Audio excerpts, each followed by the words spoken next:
Hello and welcome to this Dawn Busters Taste Challenge, January 1st, 2019. The octave day of the Nativity of our Lord. Solemnity of Mary, the Mother of God. Anyway, I was looking at this old video from 1970 Monday Night Football, pretty high definition as far as what you would expect at the time, pretty well preserved. And it was amazing looking at this old analog dial game clock. It took a while to figure it out. I said, what kind of clock is that? All right, anyway, seeing the back when they still had the old long sleeve jerseys. And it was the Philadelphia Eagles, the Giants at the Eagles. Back when the New York Giants still played in New York. And back when the Eagles were bad every year. They used to never go to the playoffs. All right. Now, different story. Anyway, this morning, back to Canada, and then we're going to be finished with Canada for a good little while, and we're going to be doing American blended whiskey. Anyway, got to mute that. For good or ill. That's what we're going to be doing. So I have from 1998 Seagrams VO Gold, introduced in 1998, discontinued in 2017, purchased by Sazerac from Diageo in 2018. I have to check the Sazerac website, see if they start putting it on their website yet. Just curious. Let's see. Okay. And we're going to go up against Rich and Rare Reserve, introduced around 2010, might have been 2011, by Sazerac. So this is Sazerac versus Sazerac. Now, when I first planned to do this, it was Sazerac versus Diageo. But in the interim of planning it and executing it, there was a buyout. And they purchased, let me move this tag over. I don't want anything to throw me off when it's dead in the center. Rich and Rare Reserve. There was a buyout, and they bought Seagrams VO Gold, not the Seagram 7 Crown, but VO Gold, Seagrams VO, and 18 other brands, including Myers' Rum. And they had a whole list. Pretty interesting.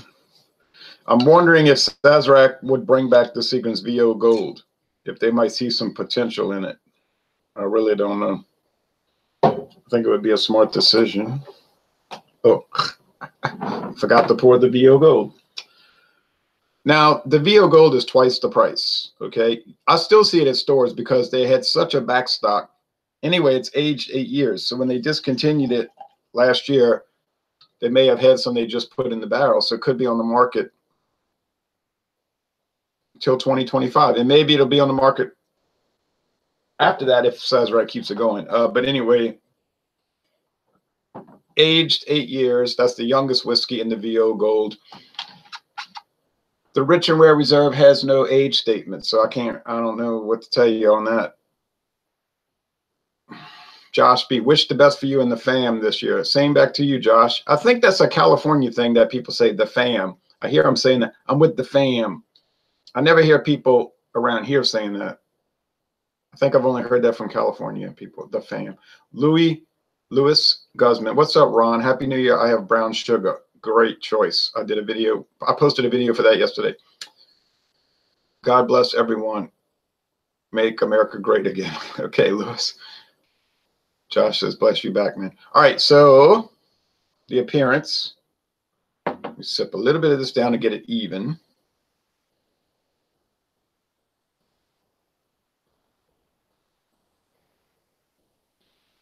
I think it's going to be close because I just don't think they're going to be that different. They're both gold, but I think the Rich and Rare is darker. Is this Rich and Rare? Yeah, it's a little darker, more amber. This one's more gold, VO Gold. Alcohol eggs. Rich and Rare has more, I think. Yeah, little fence posts, fence slats. Yeah, those fireworks were going off. last night at midnight. So I was just laying there. I said, well, I'm awake now. But then the rain started coming down pretty heavy. So that chased them all inside. I didn't hear too many fireworks after that. And when I woke up this morning at 3:40, it was very quiet. Okay, so we'll read comments in a little bit, but in fact, I'll read them while I'm mixing these up. That'll help distract me. That was a fascinating Monday Night Football video. Now, I think I can remember back to 1971 Monday Night Football. My father laying in bed and upstairs when we had a two-story house, and he had a black and white TV upstairs. And we had a black and white TV downstairs. It wasn't until 72 we bought a color Zenith television, which played really nice, had a good picture until lightning struck the antenna and blew up, destroyed the TV basically. But I can remember him upstairs watching Monday Night Football, 1971. Like I say, black and white, although it was a color broadcast. But if you don't have a color TV. Thanks, I'm from California, says Lewis. Okay, do y'all say that the fam? Go and see the fam.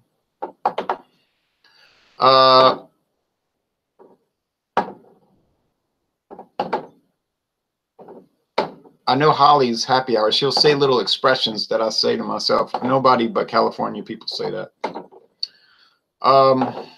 So I remember, I think it was the Dallas Cowboys and the Baltimore Colts. I'm almost certain that's what it was. I'd have to check the Monday night, the 1970s schedule.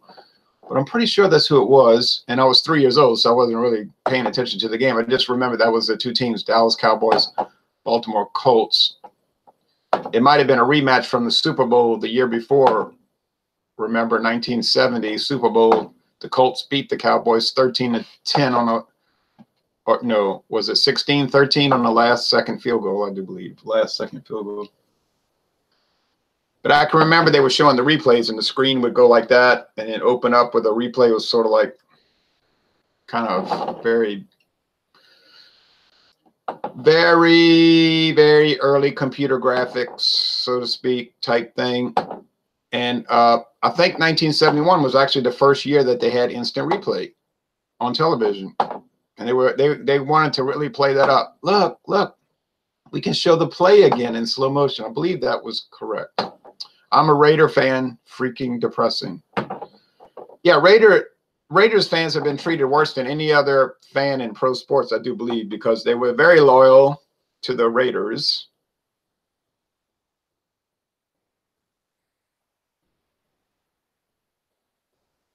And then this, let's be frank, this shyster owner moves the team to Los Angeles, spitting in their face. He gets only lukewarm interest for the multiple Super Bowl championship team down there in Los Angeles. So he gets angry, moves back to Los Angeles, demands they add on to the stadium. They built that big upper deck called Mount Davis, which is never even used except for football. They got the baseball team never even uses it. I went there and that thing was blocked off, blocking a view of those mountains in the background. So then he gets, half the fans don't come back to support the team because they felt so betrayed in 1981. 82, I mean. So then his son,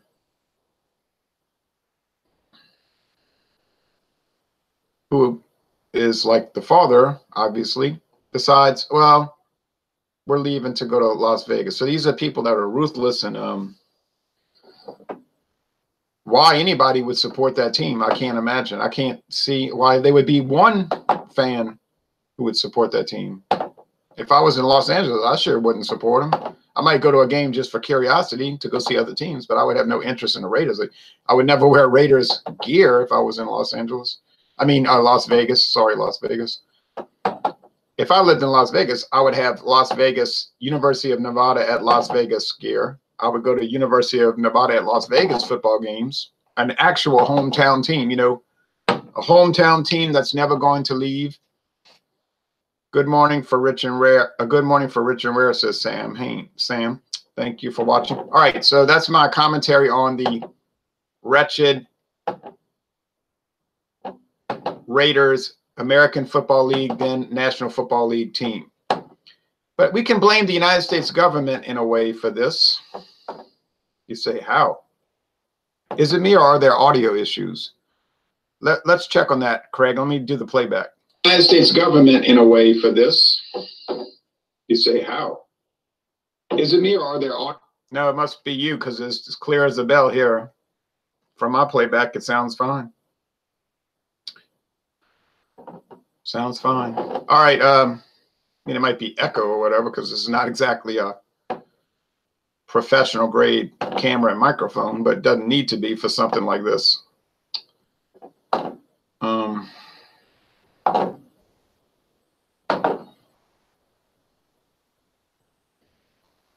You say, how can the United States government be blamed for the Oakland Raiders moving to Los Angeles? It's very clear how they can be blamed because of antitrust. Lewis says my audio is fine. Yeah, I thought so. Because the United States government has antitrust laws in place, which are supposedly, this is what the government tells you, and if you have inadequate education, you'll believe it, that antitrust laws are there to protect you, the consumer. But in reality, they're in place to protect large corporations from competition. It's the opposite of what they present. This is often the case with government legislation. They claim the opposite of what the law is actually about. So in 1981, if you remember, or 80, the NFL said, no, you can't move the team. We vote no. You're part of the league. The league says we need a team in Oakland. So what is the shyster? What does Al Davis do? I'm going to court. So he uses the power of the United States government to circumvent his own league's rules. And the U.S. government demanded that the NFL let him move to Los Angeles against the best interests of the team itself and the league. Now think about that for a minute. You say, well, that sounds like it's not a free country. Right. You get it? So although they probably would have lost, you know, because the government is imperialistic, you see, but in a free society, I mean a free country, which we do not live in one, although they say that on TV a lot. But in a free country, they could have said, you're not moving. Now, you could say, no, it's his team. He can do what he wants with his team. It's his business. Correct. I will stand by that contention, yes. But think about it. It's their league. They could have said, if you move, you're out of the league. Now you can be your own league, the Oakland Raiders League, Los Angeles Raiders League. Then he's trapped. He can't move. Or he could start a new football league, which would absolutely fail. They always fail. The second leagues always fail. Except for that one time, the AFL. They could just refuse to associate with the Raiders because they do not comply with the guidelines of the league. So see, this is how a free country could operate. But in an imperial, or in an empire, which is, this is an empire, never fool yourself, then you can't. You have to follow the rules of the imperial city, which is in New York. It's really New York City, but on paper, it's District of Columbia, Washington, D.C. Okay, let's go on to this. It seems to me the league hates the Raiders. Al made many enemies. No, the league does not hate the Raiders. Certainly that is not true. Al Davis made enemies for no purpose. It was the opposite. Al Davis hated the NFL. Way back into the 1960s, he hated the NFL. And he didn't even want to join the NFL when the AFL made their peace treaty with the NFL in 1966. He was the one saying, no, no, no. Make them bow down to us. Make them bow down to us. And the other owner said, you're crazy. We're about to join, potentially, because it was still Major League Baseball at that time, but potentially the wealthiest sports league in the world, which it is today. And he was the commissioner of the AFL, so he just quit as commissioner, and then they joined over his objections.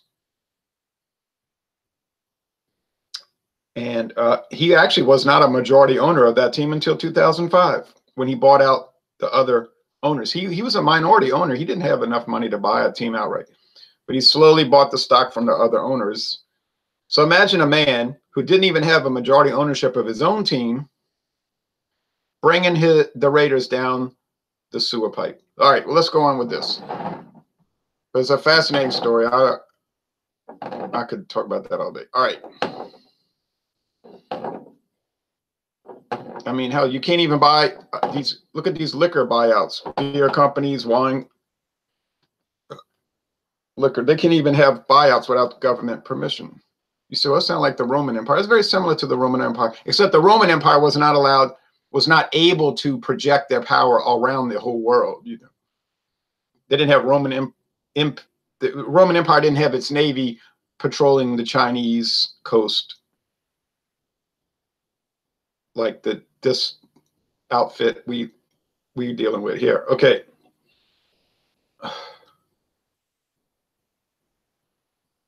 And yes, I am pro-American, in case you were wondering. I'm 100% Americanist. I'm a pro-American, have no doubt.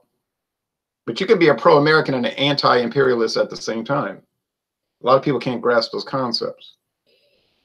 It'd be like if you had a friend who, he's a good friend, but he needs to bathe. And you try to say, look, you know, you need to bathe every day. You smell, you know, you don't have friends because your hygiene is no good. That doesn't mean you hate the friend. You're actually trying to help the friend. You're not picking on him like the United States. I'm saying I love America. I'm from America. Yay. It's wonderful. But we want America to be better. Right? You want your country to be the good guy, not the bad guy. So it comes from love. Love, love. We love. And you criticize who you love, sometimes constructive criticism. Now, see, that makes sense. I love these whiskeys, but they have flaws. I've described them in the Hangouts, and I've discussed them. Can't say too much because I don't make my own whiskey. They know more than me. This one here smells grainy. Well, that makes sense because guess what? It's made from 100% grain, mostly corn and barley and rye and even wheat. Some honeycomb here, not a whole lot of aroma. It's just kind of basic. You say, well, that's only $10.99 a bottle. What do you expect? That's right. I don't expect a whole lot. And I think that's the rich and rare. And I only paid $9.99, even better. And I never said the rich and rare tasted bad. I just said it was basic and it was a little harsh. And they talk about it's distinctively smooth. I guess it's smooth in a harsh way, which makes it distinctive. I don't know. This one has even less aroma. It's very just, I would say clean water, which is making me think of Ontario, Canada. Clean water, clean. And some grain, corn, maize, if you're from Europe. And pungent whiskey type. And if you smelled whiskey, you know what I'm talking about. There was somebody who used to watch my videos. He probably still does watch. He used to comment incessantly, and he'd say, that doesn't make any sense if you say a beer smells like beer. But really, 99% of the people watching the videos know what stereotypical beer aroma is. So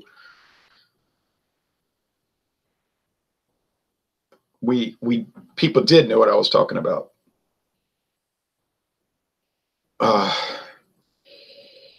The aroma's starting to develop here, though. It went from vacant to there, and now starting to really come out. It's interesting how these can proliferate.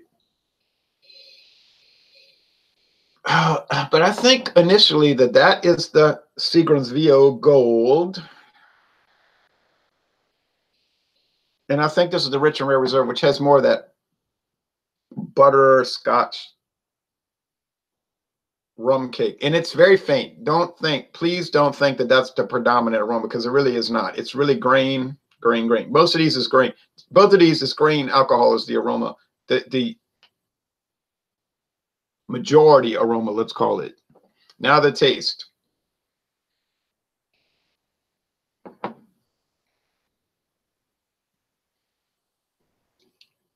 And I should say the overriding aroma. Okay, here we have, it's almost like a corn syrup.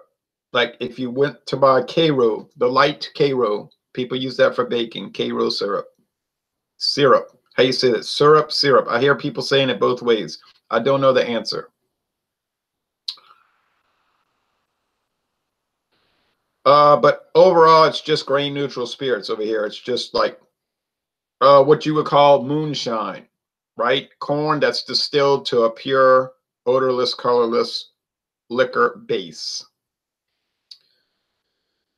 Like Everclear or Diesel. You can buy those two products. And then you dilute it down to 80 proof, and then you start to blend and age, or depending on the company, age and then blend and bottle, whatever. And then you can produce the Canadian whiskey, or if you want to do it, you can produce bourbon with it if you age it in never before used charred oak barrels, usually white oak. Lewis says, seems to me to, oh, what are your hopes for 2019, says Lewis. Well, I hope Trump keeps his promise to pull the U.S. troops out of Syria, and I'd like to see all the other countries as well. Unfortunately, it looks like the imperialists have his ear, and that could be for a number of factors. Like Lindsey Graham, who's from the Empire Party. You say, no, it's the Republican Party. No, I said the Empire Party, which has Republicans and Democrats, of course. And Trump might be thinking, I need to go along with Lindsey Graham because when I get impeached by the Democrats, I need enough support in Congress, in the Senate, to not get convicted. But that shouldn't be too difficult to do, because you only need 34 votes to stay in office, and he's got well over that. So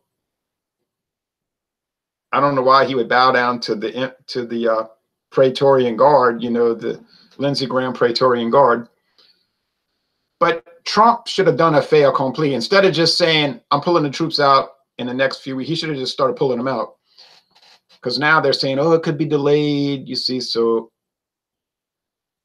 and other hopes for 2019. Well, I hope that government shutdown stops, which I'm sure it will. And I hope there's no terrorist attacks, which that's probably be a hopeless thing, but hope everybody's healthy. Hope everybody doesn't drink too much. Hope everybody behaves. Hope everybody's nicer to each other. I'll try to be nicer to people. And they told me at work yesterday, but you're nice already. You're nice already. I said, no, I said nicer. Get it? You say, this candy is sweet. I want it to be sweeter. All right.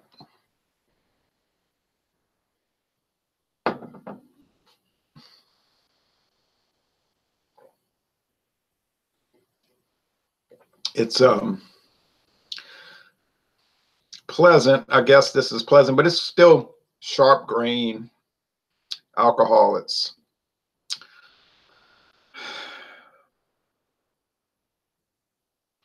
There's not much to say. You can't say much about these because they're obviously designed to be a mixer.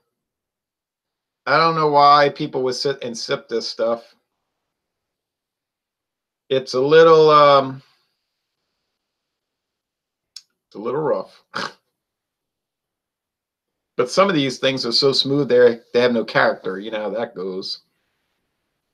That's why all those session IPAs and those low IBU IPAs, it's not so bitter. It's so smooth. It's so light. So yeah, but it's like it's kind of like Happy Days after they went to a live audience. It wasn't as good either. It's like a different show. They should change the name to the Fonzie Show, right? Went from one of the great television shows of the 1970s to horrible, just horrible, horrible. So you might want to have a little bite to them. I mean, there's nothing wrong with that. Have a little bite, have a little character. Now, which one's better? Well, let's look at it like this. It's about the same. There's no difference. And so in that case, what do we always say? What have we learned in this classroom here? It is a classroom, an online classroom. You say, I like how you might be saying, I like how you slip all those political thematics, and you're using the taste challenge as a vehicle to promote that stuff. Oh, don't mention that. You're not supposed to catch on to that. All right. Well, if Rich and Rare is half the price of the Seagrams VO, obviously the Rich and Rare Reserve would win by default. The tastes are so similar, and I had a feeling this was going to be the case that they gave me. I can make a song called Whiskey Was the Case That They Gave Me. But I mean, shop price, and when you finish doing that, shop price, because that's all you need to consider with these two items. And if somebody else got on the internet and did a taste challenge and they were talking about one was so much more complex and better than the other, I would have trouble believing that. But then again, I'm pretty sure we're not going to see anybody else get on the internet and compare these two. So, Rich and Rare Reserve wins. Heck, sorry, Seagrams VO. Are you worth the $22.95 and up? Oh, I guess so, but I won't be buying it again. Once was enough. That was enough. That was enough. It was fine. Happy. Did it. Been there. What did people say? Been there, done that. So I've been there, done that. Got a lot left. Got a lot of taste challenges coming up with it. Certainly. Got a good 40. Yeah. What is it? 35, 40% of the bottle left. Yeah. Rich and Rare Reserve got a majority of the bottle left. But it's going down. It's going down.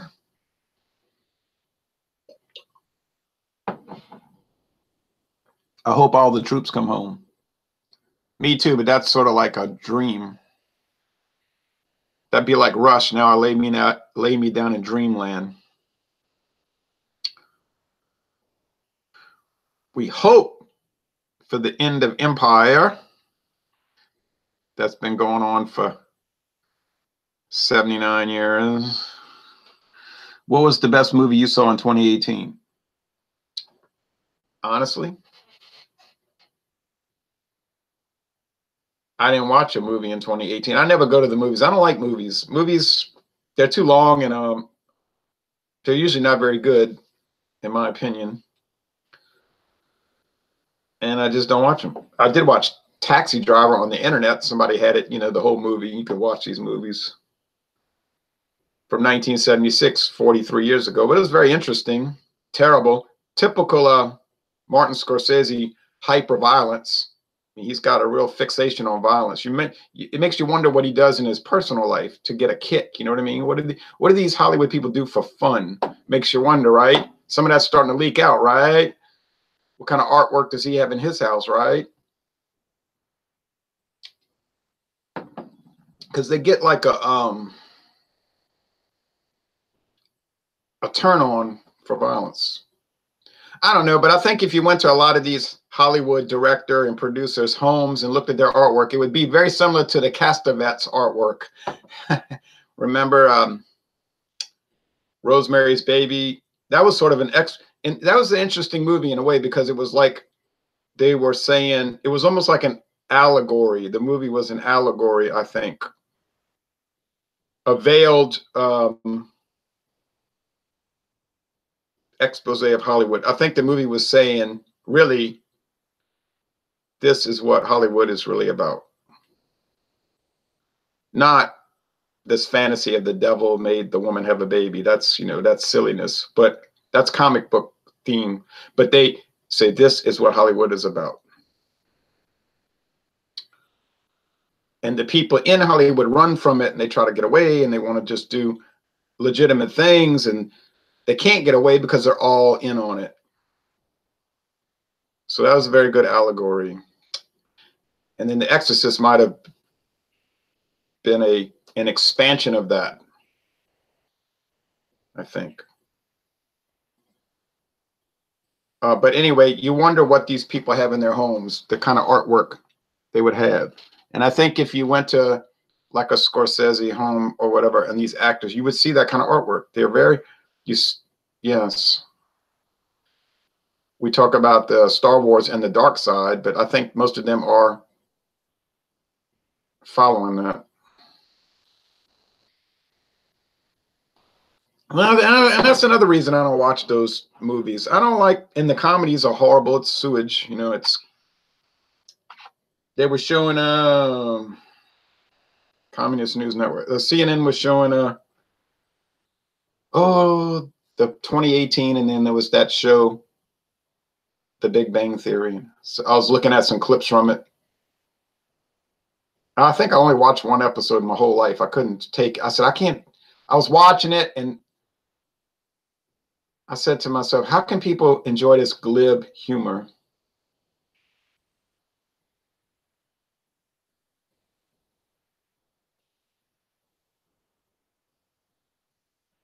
Now, to the untrained mind, let's say the untrained mind, maybe that's funny to you.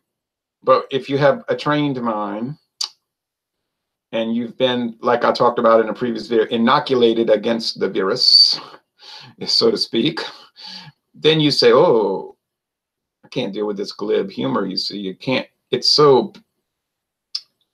not, I can't truly relate to it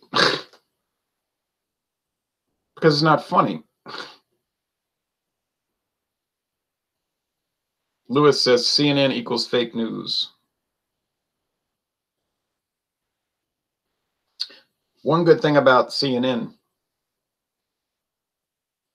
so you got to watch, if you're going to watch the news, CNN is good because whatever they say, you just take the opposite tack. You see what I'm saying? That's what's so good about it. Whatever they say, you just take the opposite. Well, but you see, you got to be very careful with Fox War Network. Isn't that what it's called? Fox War Network? I think that's what it's called, Fox War Network. You have to watch them because they portray themselves, although they'll deny it, but everybody knows it's true. They portray themselves as the conservative network. But then we know people that have the trained mind, let's call it, realize that is not the case. So they tend to be the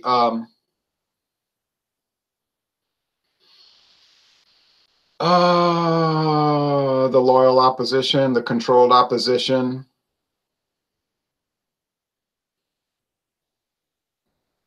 And so I know many people that you can't speak to them. You cannot talk to them. They're dedicated to Fox War Network. And whatever they say is like, they're reading Matthew, Mark, Luke, and John. I'm new people in my actual personal life. If it's on Fox News, Fox War Network, it's the same as if they opened up and read Matthew, Mark, Luke, and John, or maybe even more reliable. So that's very dangerous. And so things that are bad, they'll think are good. And we got into huge arguments at work about Syria. But these are people that don't read. They don't read. They don't read. Know nothing. They know nothing about the world. And so if they see it, they believe it. So we want people to read and be educated and learn. Please learn. Please learn. Wake up. America, awake. So, rich and rare reserve. I mean, you know, it tastes like grain alcohol. VO Gold. It tastes like grain alcohol. So if you have a flavor in your mind, if you say, "Oh, I just love the taste of grain alcohol. That's my jam," as they say on the streets, this should work very well for you. You'll love it. I don't particularly love that flavor. I never would say to myself, "Oh, I can't wait to go drink something that tastes like grain alcohol." So I could take this or leave it. I mean, I'm going to take it. I'm going to keep reviewing them. You know, I'm keep doing taste challenges, but I don't see any appeal to it. I actually prefer the rich. That was close. I actually prefer the rich and rare. You say, well, that's got flavoring in it from other grain alcohol, from other distilled beverages and wine. Yeah, I prefer that. Okay. It's like a pre-mixed drink. So if I'm going to drink Canadian whiskey, which I might do, I'm gonna grab the ones that say with natural flavors added, because I know those are actual natural flavors. Brandy, rum,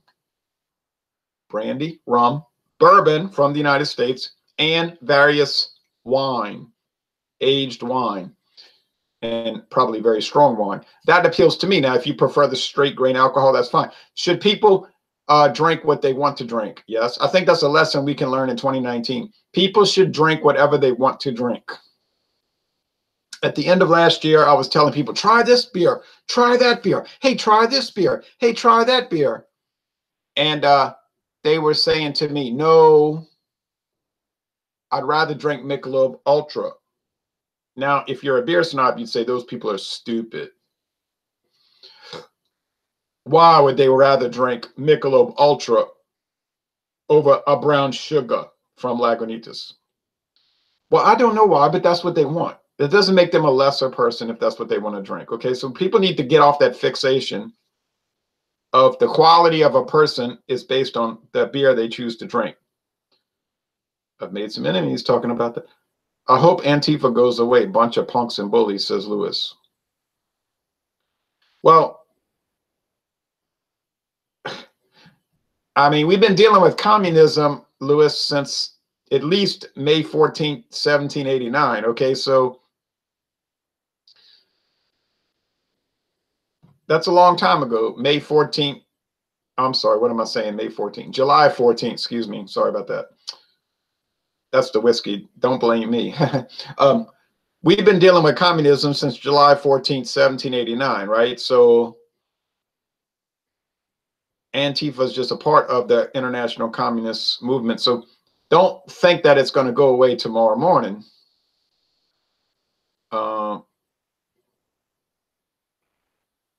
But you have to don't get discouraged. I always tell people, don't get discouraged. Don't get discouraged. You have to have a resolve and iron will. And I've gotten into arguments with people on social media, Facebook and all that, and they're going off, you know, a lot of these left-wing characters, and they're going off talking loud and everything.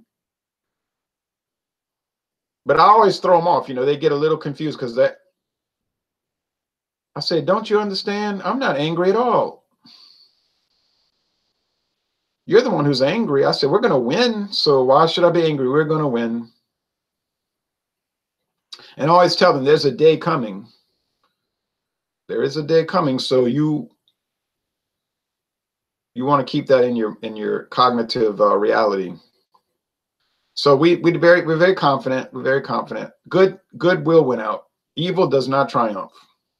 Evil does not triumph. Evil thinks it will triumph. That's why, if you read the Bible carefully, the Lucifer, the devil, is actually corrupted by his own delusions. Read some of those. I can show you these. I could do a video one day. You say that's poetry. No, but it's poetry based on reality, reality of the spiritual world, and the spiritual world is has more reality than the physical world, by the way. But he is corrupted by his own delusions. And believes his own lies. So many of what Lewis is talking about, many of the opponent are corrupted by their own delusions, and so they'll rue the day. Jeff Neff says some people are just looking for confirmation of what they already like to drink when they ask for recommendations. Yes, I believe that. That's a very good comment. Some people are just looking for confirmation of what they already like to drink when they ask for recommendations. Excellent comment. Well, we got a lot of good comments this morning. Daylight is approaching. It's time to go walk half a mile. Later this morning, I'll walk another half mile. And this afternoon, after the LSU defeat of Central Florida, we hope, the Florida people are saying, no, we hope you lose. I'll walk another half mile. So I have a lot of taste challenges coming up in the next few weeks with American blended whiskey. Will it be much different than the Canadian blended whiskey? No. So you might not want to watch. Now people are saying, imagine he's got a video channel and he's telling people don't watch. I'm not saying don't watch. I'm saying you might not want to watch because it's going to be a lot of the repetition. But I like repetition. All right. Oh, man. Anyway, so we got, I'll give you a preview. The first one coming up 2 days from now, that's the schedule at least, is Bellows Club Whiskey, no longer produced to my knowledge. Now, some of these things you say they're not producing, you turn around the store, there it is. But Bellows Club Whiskey, which apparently is out of production, versus Beam's 8-Star. You say Beam's 8-Star. Well, that's an interesting product because it does taste like bourbon in a faint approximation. It tastes like Jim Beam Ultra. Let's call it that. Jim Beam Ultra. The movie Passion of the Christ, directed by Mel Gibson, was incredible, says Lewis.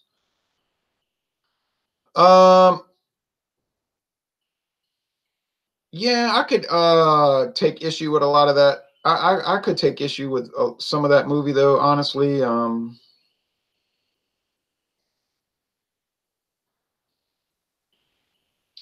I think a lot of that movie is based on sort of a right-wing Catholic schismatic movement. And some of you people know what I'm talking about. A right-wing Catholic schismatic movement. And you do have to keep watch out for schismatics, because they'll get you down a path that may not necessarily, well, definitely won't be profitable to your well-being. So I would be a little wary of those kind of things. Mel Gibson, I thought he did a very good job, and a great job, by the way, fantastic job in a movie 40 years ago, Mad Max. Then the follow-ups were poor. We know that, but that's usually the case. But he deals with a lot of dangerous a